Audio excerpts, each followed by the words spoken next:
From NFL quarterback to Hollywood to the mayor's office, and now behind the mic at KXEX, this is the Alan Autry Show.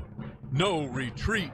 And so, my fellow Americans, ask not what your country can do for you. Ask what you can do for your country. Mr. Gorbachev, tear down this wall. What the hell's going on out here? Everybody's grabbing out there. Nobody. That the only thing we have to fear is fear itself. Today, I consider myself the luckiest man on the face of the earth. I'm not fearing any man. Mine eyes have seen the glory of the coming of the Lord. So 5 seconds left in the game. Do you believe in miracles? Yes! Unbelievable. Free at last! Free at last!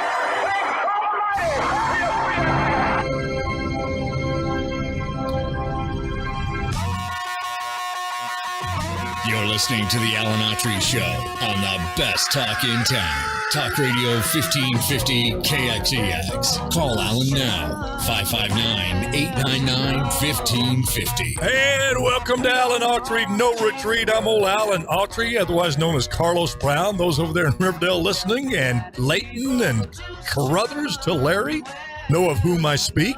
And it's still me. That's a long story. We'll talk about it one of these days on the radio and through social media. I think it's kind of interesting as you get older. You look back, get retrospective. But yes, Carlos Brown is Alan Autry. Alan Autry is Carlos Brown. Both those names are on my driver's license. What that has to do with any topics today, I don't know. But hey, that's just me. That's where I go. And I had an opening here, but I got to look over here. I got to tell you, folks, it's not every day you get to see and look and behold a legend. And I'm looking right now in this studio, right through at the doorway, at a bona fide 100% legend, Richard the Lion Delgado. And you guys here from the 60s, 70s, 80s, you remember Richard? Well, he's back on the air now. Hey, Rich, what time is your show on here?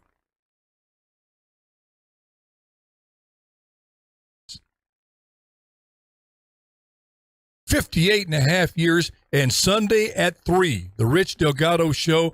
I listen to it. I just don't recall what day it is when I'm listening to it, but I'm just a loyal listener, truly am, playing those oldies as only Rich can. And my goodness, do those oldies sound good in the times we're living in now? There just was a joy. Now, I know the Vietnam War was going. There's always turmoil in the world. That's why it's called the world. There'll always be turmoil. But we got more now per square inch than I've ever seen in my lifetime. And we just need that music. There's something about that music. Nothing against rap, but dadgum, there's a darkness attached to some of this stuff. The meanness and the weirdness of shows on TV, at least back in, during the Vietnam War, you come home and watch Andy of Mayberry, Beverly Hillbillies, Bachelor Father. Well, I think that was right around Vietnam War. But we just there seems to be no reprieve from it, no place to go to kind of just get away for a little bit. But 3 o'clock on Sundays, you can hear. And now the beautiful thing about it, you get that TuneIn deal, that TuneIn app.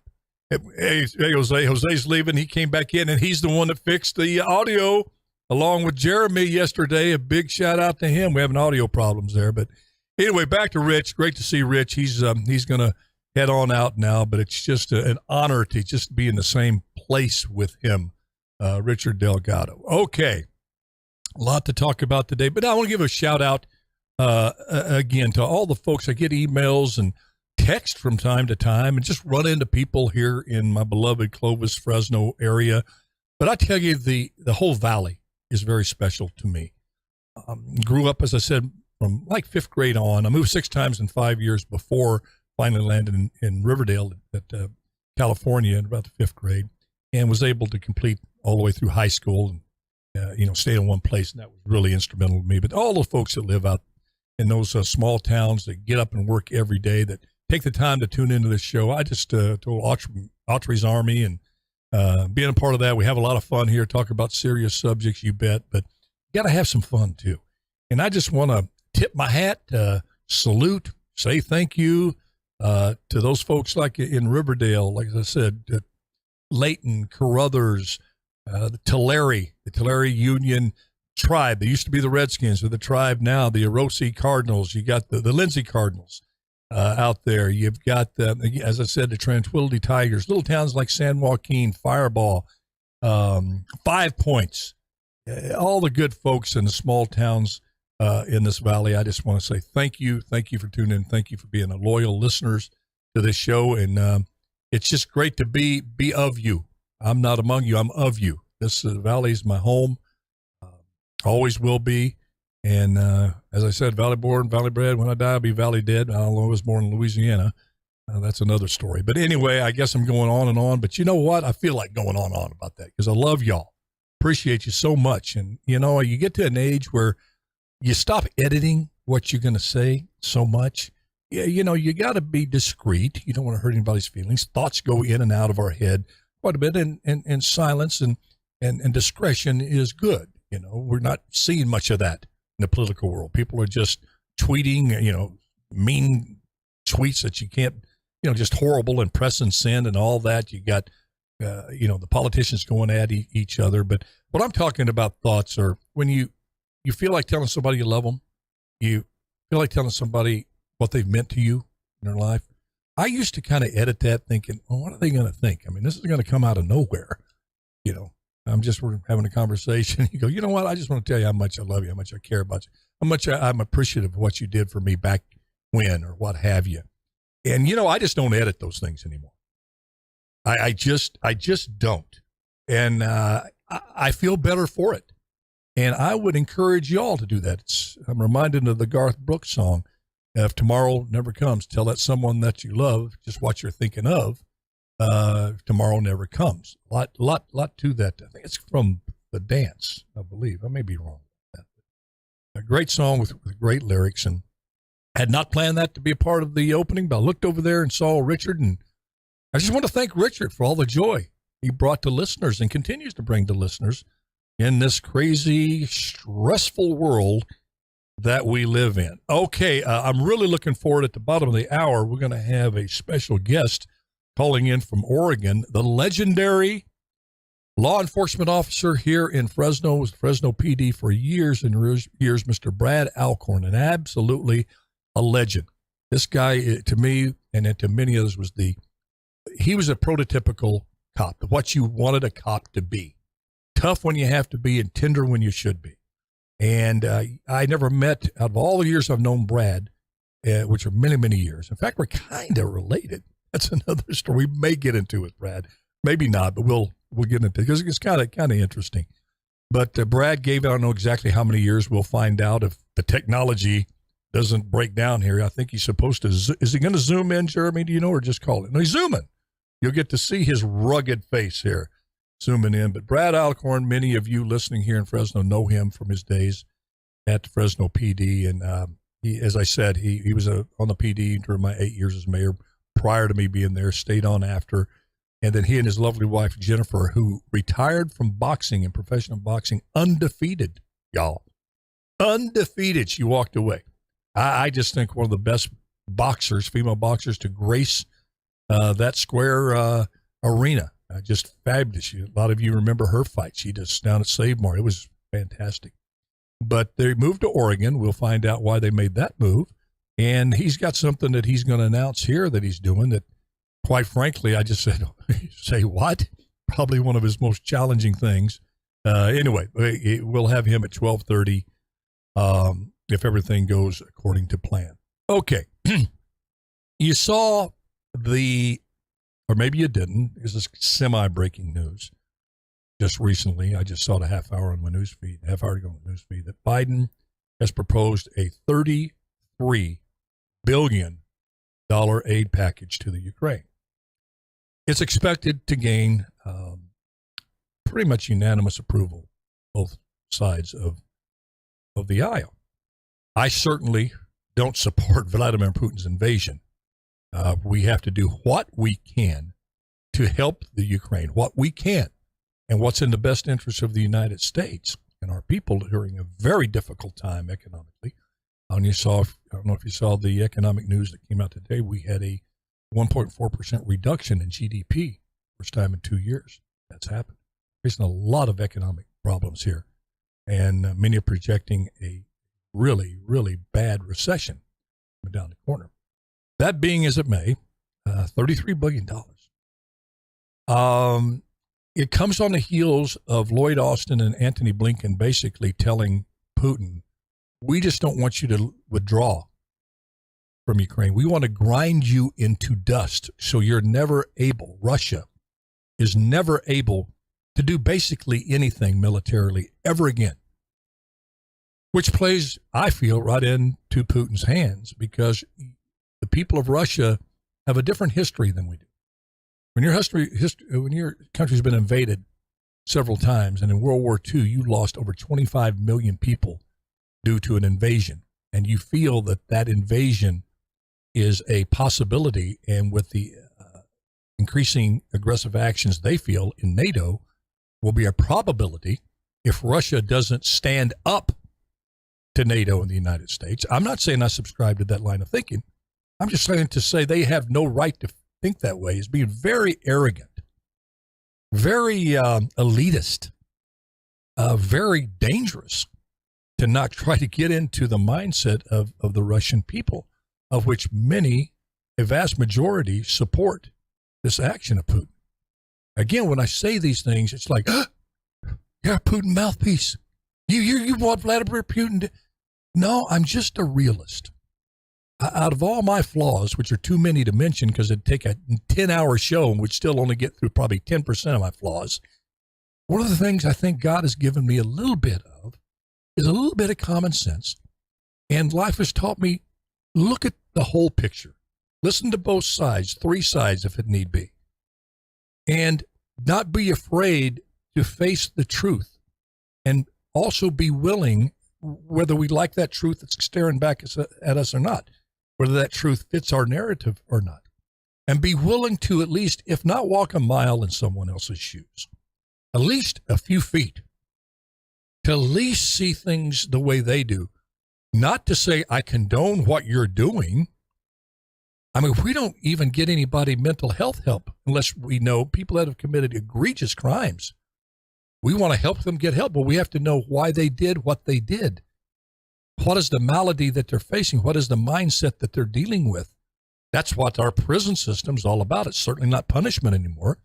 It's about rehabilitating people that do very dastardly, in some cases, very evil things. They just let out John Hinckley, who shot a president. Sirhan almost got out. They're letting out people that have committed horrific crimes because they got into their shoes. Now, I'm not saying that that's right. In fact, I have a lot of problems with that. But even to come a peaceful solution, if you want a peaceful solution to what's going over to Ukraine, understanding what you're up against, respecting, not agreeing with, I'm not saying you have to, why they feel the way they feel, why they're taking the action that they're taking, and why so many of the Russian people are supporting it without demonizing all 3 of those. We will never get out of this thing. It'll get worse and worse and worse. And to think that you're going to win a war on the doorstep of Russia is fantasy. And it's a deadly, bloody fantasy. And it's not our soldiers over there yet. But with this $33 billion, I told you, I saw it. There's certain folks, and Biden is one of them. You look at his history. They really never met a war that they didn't like unless Bush started it. And then they came on to that. Because he didn't win it quick enough, they turned against him. But I told you about this escalation. I mean, his song should be escalate, escalate, dance to the music. Or like, imagine Lloyd Austin out there, Blinken and Biden, escalate, escalate, dance to the music. Give me billions to send over to, it's to see the giddiness. Not the somber look that you would want to say, although we want this war to end and a negotiated settlement, we're sending this aid. I mean, if ever there was a time for somber faces, it's now. Not a laughing, joking, ice cream eating Joe Biden who said today, I don't really care about a recession. He said it today. He obviously didn't care about a surrender in Afghanistan and all the people left behind there. Doesn't care about inflation. In fact, said inflation's good. Said today, I don't care about inflation. He really doesn't freaking care. And I look at his attitude, and it seems that way. And it seems like Blinken and Austin, if they didn't already have that attitude, their commander-in-chief has it. And you saw them announcing this thing of this grinding in the dust of Russia and now this $33 billion. And you dig down a little deeper in this thing, is they also said, this White House official, that this sends a signal to the Ukrainian people and more importantly to the Russians and our allies and the world that the United States is in for the long haul. Wow, how comforting is that? The same words that were used in Vietnam. We were there for the long haul, meaning what? The long haul till you win? Obviously not, because we were there for years and years and years and cost over 50-something thousand American lives, and we lost. Total people in Afghanistan, in Iraq. We're here for the long haul. Democracy's going to work. We're going to be here. We have your back. Go ahead, ladies. Put your finger in that purple ink. Put your and vote. Remember those purple fingers up? How proud they were voting. Why? Because America was in for the long haul. We're going to be there, and the terrorists are not going to get us. Because what? Dadgummit, America's here for the long haul. We lost. We pulled out. After a few years, we go, we're kind of bored with this. We want to talk about woke. We want to talk about teaching racism to our kids. We're talking about defunding the police. Yeah, protecting the people over in Iraq. Gosh, that's boring. Let's withdraw. And Blinken and Austin and Obama and Biden did. And we know what happened there. They were against the military advice. They said, if you're going to pull out, don't pull out fast. But something's going to fill that void. But something did fill that void. It was called ISIS. And look, remember all the beheadings? Remember the name Daniel Pearl? I hope you do, because the politicians don't. Certainly people on the woke far left don't. The WFL don't remember them. The journalists that got beheaded on camera. Remember all of the Christians that were on their knees on the beach? And ISIS began to behead them while saying, Allah Akbar, glory to God. Imagine you're fighting an enemy that says glory to God while they're cutting somebody's head off. That's the enemy we left. That's who we left these people behind for. And you go to Afghanistan. Oh, we're here for the long haul, Afghanistan. God, don't worry. America's here, baby. We'll be here. We'll grind them into dust till till Al-Qaeda, till the Taliban, they're not able to they wouldn't be able to shoot a pea shooter. They will have no equipment. We'll grind them down and don't worry about it. Well, we lost. And we had this pathetic, they call it a withdrawal. You saw it. It wasn't a withdrawal. It was a freaking surrender. People hanging off of airplanes, and Biden never mentioned it, except he said one thing: we won't leave any people behind that helped us, either Americans or people that helped us over the last 10 years in that war. Lied. And now they're licking their chops because they got another war, baby. Ukraine means we crane, the United States military-industrial complex. Ukraine, we all crane. Here's $33 billion. By the way, much of that you've got to buy your equipment from defense contractors that, we'll get back to you later, who you have to buy them from. People look at me and go, Alan, what's happened to you? You were for strong American defense. Yes, I am.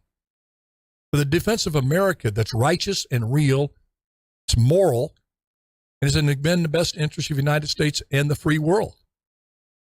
This escalation over there is such a reckless pace, and we're getting into something.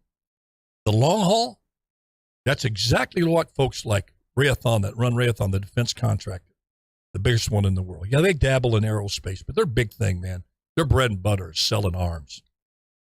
And who's connected to that? Anthony Blinken and Lloyd Austin. And probably Biden when he gets out of office. You probably follow the dots and you find Hunter Biden pretty soon there. You got bucks out of that. Long haul wars are music to Wall Street's ears. They freaking love it. And many of those, here, I'm ready to get canceled again. Here we go. Many of those supporters that fund these folks are big tech, and in particular, big tech that owns social media platforms. This one right here that I'm on, Facebook, Zuckerberg. Twitter up to recently, and we don't know if that deal's going to go through with Musk or not. There's some latest developments on that. Instagram, all those folks firmly behind this war. Just what better thing to stir people up than be tweeting an Instagram about a war? Seeing the live video from the war. This thing is happening, folks, is, to me, a classic case of mass hysteria. And I do think COVID's had something to do with it. We're seeing it all over. People have literally lost their freaking mind. You don't hear anything about peace, the pursuit of peace, in this thing that you poke this bear too much. And I'm not saying play dead and be so insecure that you don't stand up to Vladimir Putin, but there's a way you do that. It's the Reagan. Reagan stood up to him, and he knew full well that Gorbachev had nuclear weapons. And he also knew that there was a wing of the Communist Party that wasn't afraid to use those nuclear weapons in order to keep that Berlin Wall up. He was smart. He knew he was a grown man. And it would have been matter if he would have been a grown woman.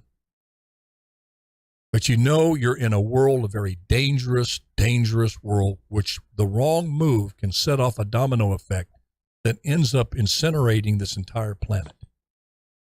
That's not something from a Hollywood movie, folks. That's the reality we're dabbling in. And each day that goes by in the Ukraine that we don't have a real, sincere, honest pursuit of a negotiated treaty, cessation of hostilities there, with the goal of an ultimate treaty, the closer we get to that. All right, we're going to take a quick break. When we come back, I look up at the screen and I see one handsome individual staring back at me. You get to talk to Brad Alcorn. He's got some great news for us, and I can't wait to hear it. This old Alan Autry, no retreat, 1550 KXEX, best talk in town. We'll be right back.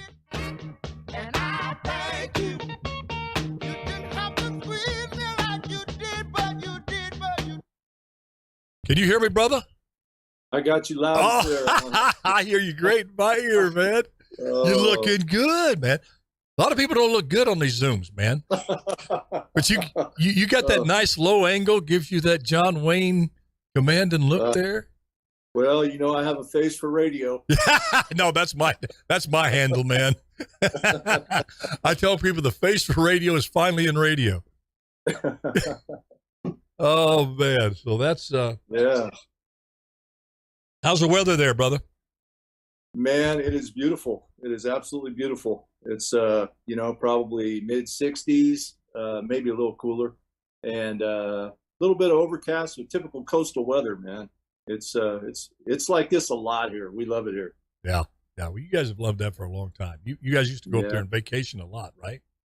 We did, and I used to come here as a kid with my dad and go fishing in the Chetco River and the Rogue River and the Pistol River, and the fishing here is amazing. In fact, I met a guy out here he's a retired firefighter. By the way, I gotta let you know we're on social media right now, live too. During the breaks, we're still live. So sure, but his name's Fred, and Fred and I bought a fishing boat, and so we take it out in the ocean. We catch salmon and it's great, man. Hey, I tell you, there's nothing better. I've done it just a couple of times. Well, I fished a lot when I was a kid, but there's just nothing better than hooking a fish, taking it home that night, cleaning it up, and eating it that night. Yep. The crabbing here is phenomenal. We go get those crabs, and we bring them back to Fred's house, and his wife's got the water boiling, and we literally take them out of the boat and cook them. Oh my God. And it is incredible. One time I forget who I was with, but they went up, we'd catch them, and we'd go to the bank, and they had the fire there, burning on the fire. And I remember reaching over, this is way back, and just pinching off the fish, eating it with your fingers. I mean, right there to the fire, from the river to the fire. Dadgum. You do any hunting? A little bit. This is a rough, rugged place here where we live. and it's absolutely beautiful. It's breathtaking. Our coastline is amazing, and they film a lot of movies, and they film a lot of commercials here along our coastline, and it's just spectacular. So Jennifer and I get out, we take the dogs out, we hike a lot. I'm just, overwhelmed, busy like my wife is right now. So I don't have too much time. People say, well, you're retired, Autry. You're retired this and that. I said, I looked all over the Bible. 30 seconds? I haven't found retire yet.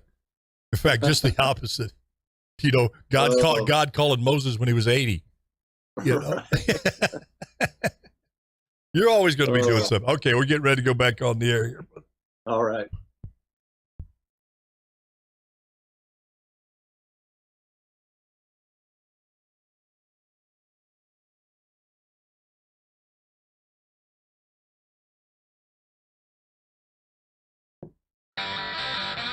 You're listening to the Alan Autry Show on the best talk in town. Talk Radio 1550 KXEX. Call Alan now, 559-899-1550. Hey, and welcome back to Alan Autry, No Retreat. Let me slip this in before we go to Brad. Been asked a lot, do I have other projects going? I've told, about a month ago, we have 2 more in development. We got our 2 films out now, Victory by Submission and Forgiven, a Western and a faith-based film set in the world of MMA. You can go on Amazon Prime, Comcast, DirecTV, Dish TV, Apple, and get those movies. Appreciate it. I think you'll enjoy them. But we got a couple more in development, and I'll keep you posted as we go along the progress of those 2, the other 2 projects that we have in development. But now let's go to my good buddy, Brad Alcorn. Brad, all the way from Oregon. And what city in Oregon? So we're in Curry County, Oregon. Okay. And the city is Brookings, where I live in. Okay. And so geographically, if you're headed down 101, if you're in California and you're headed down 101 and you're going through the redwoods and you're driving down the coast towards the edge of the state, you're going to get to Crescent City, and then about 20 more minutes, you're going to get to the California-Oregon border. Okay. And then once you cross California into Oregon, you're in Curry County. And then about 10 more minutes, and you're in the city of Brookings. And, and that's where we're at. Beautiful. Yeah. Hey, Brad, tell folks that don't know, people here in Fresno, they're people that have been here long know you. You made an impact. You're about 6'11". There's seriously, Brad's about 6'5", 6'6". And I said, to me, you represented the quintessential cop. You were tough when you have to be, tender when you should be. You were great with the community. Using force was your last resort. If it had to be done to protect the citizenry, you did. But I'm not blowing smoke. This is how I've told you this many times. And you retired from that. You moved to Oregon. But give folks a little bit more background here, your law enforcement background. Then we'll get quickly to what you're up to next. See if I can talk you out of it. Okay. So born and raised in Fresno, went to McLean High School. Highlander. And I was a kid that was kind of headed down a rough path, and I was going to the gym regularly, and I was weight training and sparring and fighting and just being a young kid. And I met this guy in the gym, and he was a pretty tough guy, and big weightlifter guy, and we didn't hit it off. In fact, we were kind of at odds with each other initially. And then he came up to me one day and he said, "Kid, what's your problem?" And I said, I don't know. I just guess I got a problem. And he said, I'm a cop. Why don't you come and ride with me? And so I went on a ride along with him. And man, he opened my eyes. And he said, you can ride in the front of the car or you can ride in the back of the car. Wow. And his name was Jerry Dyer.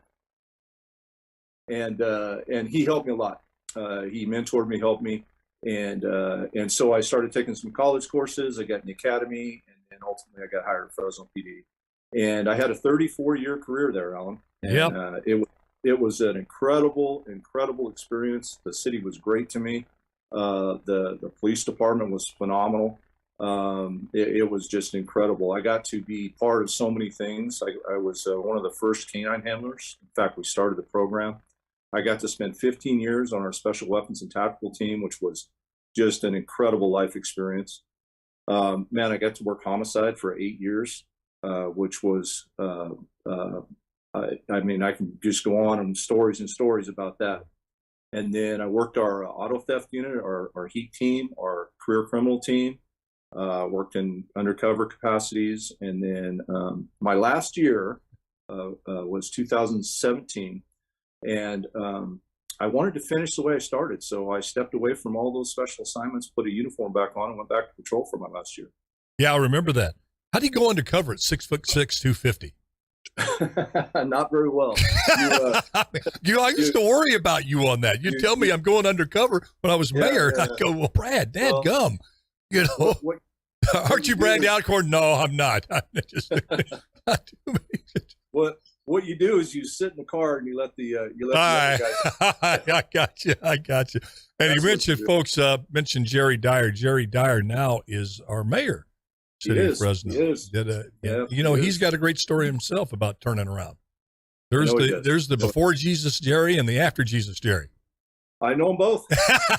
Yeah, I did too. Briefly met the before Jesus, but he's a great mayor doing a great job. We love him here in Fresno. Okay, you decide that you and Jennifer, you put in your time. You're going to go to your paradise that you had visited many times before while you were caught, to go get a little R&R, get rested up, and get the family stuff going.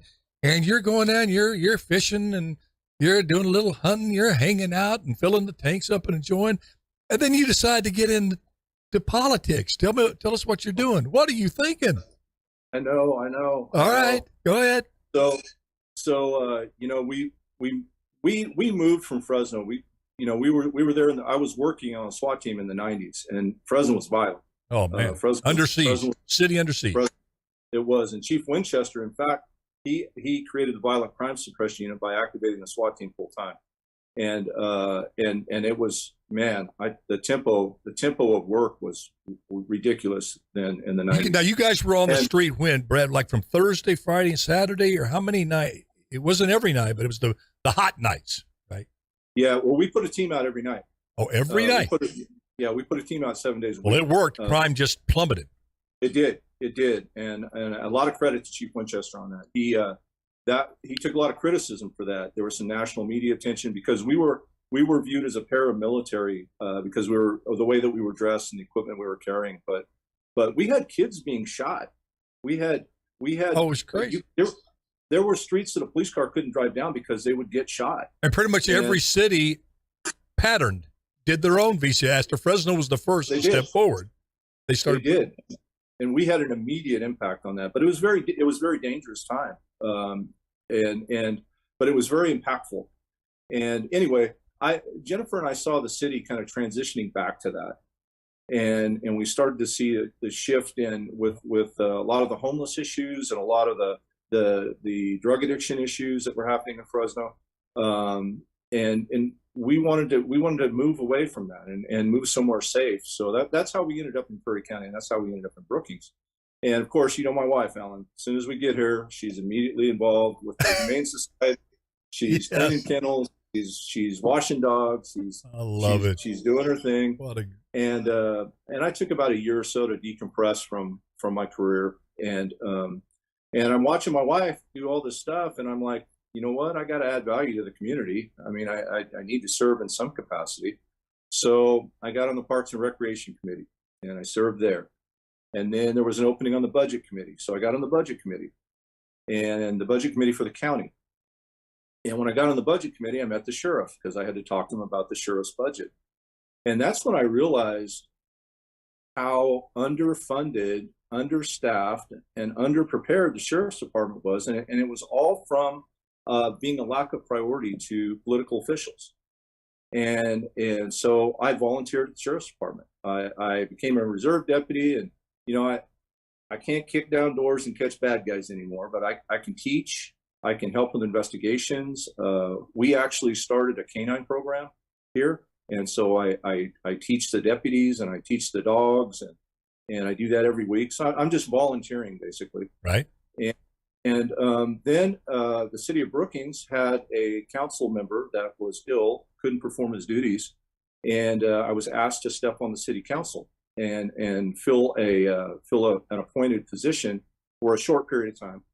And it just so happened it was right when the George Floyd incident happened. And I saw the movements in Portland and some other places in Oregon where they were immediately trying to defund the police, and crime was just escalating out of control. And I was concerned that would gravitate here.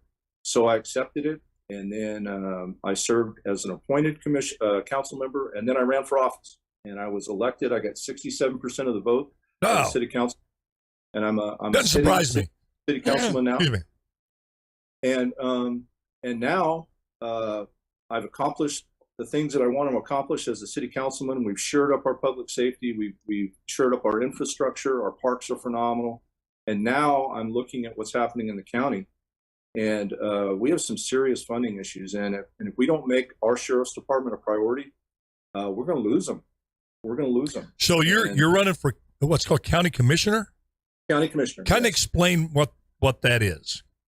Okay, so in the cities, you have a city council and a mayor that oversees the city, and they basically oversee the city manager, who oversees the various department heads. In the county, the form of government's a little different. And in Curry County, we have 3 elected commissioners that oversee the entire county. Now, we have an elected sheriff, an elected treasurer, an elected tax and assessor. So there are other elected positions within the county, but the 3 commissioners, that's a much bigger platform than a city councilor. That's a much bigger platform than a mayor in our community. So those 3 commissioners have a lot of say, and they deal a lot with state representatives, because we're always fighting for funding. So what? Well, let me ask you this: it's Brookings, right? Brookings is a city, and Curry County is the county. Okay, what's the biggest city in the county? So it's a city of Brookings. So the city of Brookings is about 6,000 or so people, small town USA. Right. And then here in Curry County, the county population is about 23,000, roughly, right around there. And most of our land here in Curry County, this is, like I said, it's a beautiful, rough, rugged place. But most of our land here in Curry County is federal land. And, several years ago, the county was very rich. We had plenty of money because we were harvesting timber. And what else were they harvesting up there? What else were they harvesting up in those trees there? Right. Yeah. We were harvesting.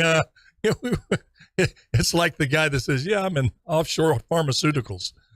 Yeah. Well, we just had a huge illegal marijuana grow up the Winchuck River. Are you actually cracking down on those in Oregon? Oh, see, I'm here with the total, warped perception, ill-informed. I say Oregon.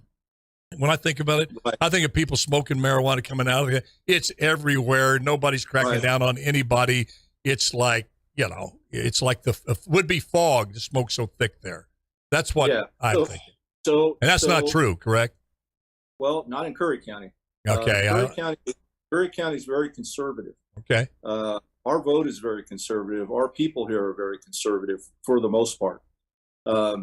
We are not like our other cities, Portland, Salem, Eugene. The people here in Curry County are conservative folks, and that's part of the problem because we're a small population, and because when we vote typically conservatively, that the politicians don't care about us because we don't help them. Right. So when you got to help yourself. When it comes time for funding, when it comes time for those types of things, we don't benefit them at all. So we're kind of cast aside, and that's another problem that I have. That shouldn't happen here just because we have a way of life that we appreciate. Right. And I'm ready to fight for that. Well, I'm ready to do it. Well, let me ask you this. You say the county's about 23,000, 24,000. You've got around 6,000, right, in Brookings. So if my math is right, if Buford can cipher here properly, about a quarter of the population is in Brookings, right? So I've often said here as mayor of Fresno, because we were by far the biggest city in the valley, and especially the Central Valley, that we had a responsibility to the smaller towns. We had a responsibility to Fowler, to Selma, to Tranquility, to Riverdale, to Carruthers, all the surrounding small towns, to make sure we made good decisions and had them in our minds and in our hearts when we made decisions, because our secondhand smoke, like if we don't get control of crime, I guarantee you when crime was going nuts back in the 90s, it was also up in Selma, in Fowler. It was, and you feel the same way, that kind of a sense of responsibility that Brookings must have for the other even smaller towns, to make sure you have policies, whether it's public safety, whatever resources that you need to have a quality of life, that those smaller towns are depending on you as county commissioners to kind of watch out for them as well. Absolutely. And so as you travel north along our coastline, which is, again, it's beautiful and spectacular, but as you travel north, you go about 30 miles, and the county seat is in a town called Gold Beach. And Gold Beach, Oregon, it's again a small town, just a typical kind of small town USA. It's the people there are incredible, and that's the county seat, and that's about 2,000-3,000 people. And then you go another 30 minutes north, and you reach a smaller town, which is Port Orford, and then the community after that is Langlois. And well, you have really learned that terrain, haven't you? You know that area like the back of your hand, don't you? Absolutely. Just like you knew everything in the neighborhood. I'm not boss one. You know, I'd support him if I was in Oregon. Supporting him now for county commissioner. The people there would be very, very fortunate, because this man is humble. He's strong. He does his homework. This guy knew every street in every neighborhood in this city, knew the people that were there, not just the big shots that contribute. He knew the so-called little folks. As I consider myself out in Riverdale, I loved when I was in Riverdale, when you would have officials come out, would actually once in a while come out to Riverdale, and I said, man, you actually care, because you knew what we were dealing with our stinky water out there and this and that, when a county supervisor. So anyway, it's obvious, you've been there how many years in Oregon? We've been here since 2017, Alan. So it doesn't seem like that long, but I know you know that area. That's extremely important, isn't it, for somebody who's running for office? Absolutely. Absolutely. I know the area. I know the people know me. And I'm running for office because they asked me to run. That's why I'm running for office. That's always the best way, brother. It is. And I know, Alan, I prayed about this. I talked with Jennifer about this, and I know I'm doing the right thing. It's a difficult assignment. That's new. That's new for you. It's yeah, right. That's your middle name, Brad. Difficult assignment, Alcorn, man. It's a challenge, and I'll tell you another challenge that we face here in Oregon. And I don't know if you follow this or not, but Proposition 110 passed about a year ago. Not familiar with it. So Proposition 110, it essentially legalized meth, cocaine, and heroin. Holy cow! As well as other drugs. So now, if you're contacted with a certain quantity, below a certain quantity, then the biggest fine you can get is $100. It's actually the lowest infraction that there is, and so it's. Yeah, but see what I find about Oregon. And I'm picking on Oregon. Really great people, as you said, they're great people. They really are. I'm sure they are, but I just, for the life of me, cannot understand their politics. Okay, you're obviously very far left in your politics. We saw it on display in Portland. We saw how the mayor and the governor responded to that. Yes. I mean, some would say even the woke WFL, who they would think libertarians would be their worst enemies. Yet you're talking about a libertarian tenet there. Libertarians want to just legalize every drug. There is. That's a libertarian. I got libertarian friends. I love, national defense, a lot of lower taxes, smaller government. I'm all for them. Then they go in this world of legalizing prostitution everywhere, legalize every single kind of drug, go down to Vaughn's here or Save Mart. Hey, by the way, pick up some bacon and milk, and can you pick me up some cocaine? It's on aisle 4 in little packets and bring it home. I mean, that's what they would want to happen. Do you find that, I guess my point is, to get something done, how do you I know in Brookings, you said it's very conservative, but now it's going to be a little bit bigger in the county. To get together a coalition of those diverse politics and ideas to get things done. Well, and that's what needs to happen right there. Exactly what you just said, Alan. And that's what we need to do. And there's $270 million at the state level that's being distributed, and it's not being distributed to the county. It's being distributed to some of the nonprofits that are aiding the homeless population, or some of the nonprofits that are wanting to establish what's called a harm reduction center, which is basically a safe place to use drugs. That's working well in San Francisco. Well, right. I'll tell you what. I've told the people here, the reason I'm running for office is to protect this county, Alan. Amen. I will protect this county. I will protect this county from turning into that. In fact, as a city councilor, we will be the first city in Oregon to pass a city ordinance prohibiting a harm reduction center in the city. Isn't it amazing, Brad, how they will dress things up and give things titles like that? I mean, President Eisenhower had the Health Advancement Team. You know what the Health Advancement was? It was an assassination unit that went around the world. I mean, morally wrong, but maybe necessary. But they use these things trying to dupe the public. So isn't it up to folks like you running for office to say, hey, listen, let me tell you the whole story about this. Let me tell you what this really is, and you decide if you want it. Yeah. Well, what our community needs, Alan, we don't need a safe place to use drugs. We need a safe place for people to stop using drugs. Oh, that's beautiful. What we need. Amen. That's what we need. Amen. And I'll give you Amen to that. I'll give you my broad perspective on whether you want to call it the homeless community or the addiction community, whatever reference point you want to use. But here's my broad perspective. If you come to Curry County to add value here, then I want to help you. I want to absolutely help you. But if you come to Curry County to take advantage of this place and its people, then we're going to enforce our laws. That's what we're going to do. Bad gum. Why, the late, great Fred Thompson, a great senator and a great actor, by the way, had a great saying. Why do they call it common sense when it's so uncommon? I mean, what you're saying there is just like people hear that now. What used to be the rule is really, it's revolutionary. It's refreshing because you just don't hear that kind of talk coming from people that are seeking office. Well, and I'll tell you what, it's funny you say that because I'm going to go back in time with you for a minute, okay? I'm going to talk about. Hey, I was young. I needed the money. Don't tell that story. What are you going to talk about? I don't know if you remember this, but you had just run for mayor, and obviously I knew, we were friends. I knew who you were, and so I was listening to you as you were campaigning, and I was paying attention to the mayoral race, and then you got elected, and I was assigned. I don't know if you remember this, but I was assigned as your protection. Oh yeah, never felt so secure in my life. So I was the one standing behind you and walking in front of you. Oh yeah, nobody messed with me.